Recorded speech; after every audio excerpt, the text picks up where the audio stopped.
My parents' biggest frustration was that I was epically lazy, and if they handed out gold medals for being lazy, I would have won, I assure you, hands down. Because even though I was a slightly chubby kid growing up in a morbidly obese family in Tacoma, Washington, I always knew two things about myself.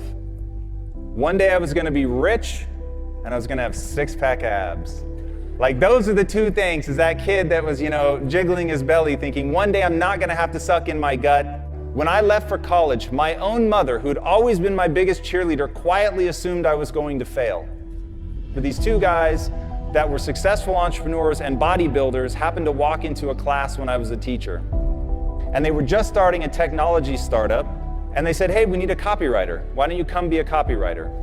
And so I was just young enough and just dumb enough, and I went all in. They literally put me in the room with all the computer servers. But starting from there, I knew I could wow people because I was willing to grind it out. And we all have a superpower, and my superpower may be the willingness and ability to endure suffering. I had suffered a lot. I hadn't taken a day off in like 6.5 years because I was so hell-bent to get rich. And then I realized, almost 8.5 years in, I'd finally had enough. I had hit my breaking point from suffering, and I got so mad, and I was so unwilling to do it anymore. And I turned to my partners and I say, I'm completely miserable, I quit. I realized the reason I was living the cliche of money can't buy happiness. Along the way, had become so myopically focused on this promise I'd made to myself as a kid that I never stopped to ask, why do I want to get rich?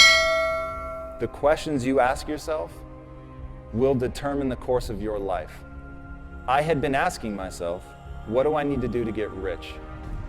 And it left me really unhappy. So I changed the question, and I started asking, what would I do and love every day, even if I were failing?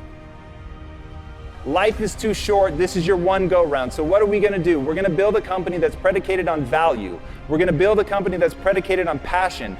I started thinking about my mom and my sister, but they were profoundly overweight. I started thinking about my uncle who ate himself to death when I was 12 years old, and how much that scared me, and it made me sad. And it made me sad to see that there were millions, if not more than 1 billion people that were in the same kind of abusive relationship with food that my mom and my sister were. So I said, I don't know if it's a big business, but I know it's a big problem. And that's the problem that we're going to solve. And so we decided to build a totally new kind of company. We started Quest Nutrition in 2010, just as we were coming out of the Great Recession. I was wearing a hairnet and a lab coat every day, and my employees were former gang members, ex-drug dealers, felons. We were in Compton, and we literally told everybody in the neighborhood, I don't care if you've been convicted of a crime.